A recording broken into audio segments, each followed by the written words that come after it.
Ja, það deildarmeistari titillinn Stjörnu, þessi lítur að vera, ég meina, gott að klára þetta, þótt það hafi kannski svona verið séð fyrir einhver hluti. Já, ég að takast á hjá með tvær tilfinningar, annars vegar, sko, vill maður ekki vera hrokafullur, það bara að vera stoltur að vinna alla titla og deildarmeistaratitil þar með tali.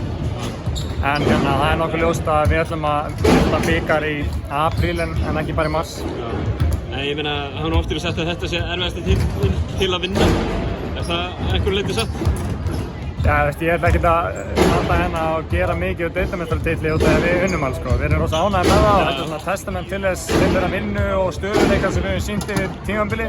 En það leggur enginn á staði tímabili og segir, ég ætla að vera deildarmeistari og sjá svo til hvað gerist.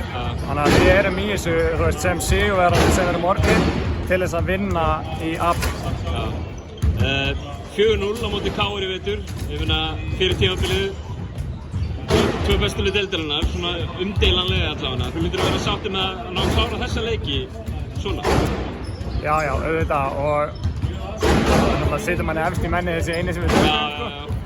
En jú, vissilega er gott svona að stimpla sig líka bara aftur inn eftir hann að bikar með sigurleik komandi inn í það sem að er, ansi líklegt í apríl.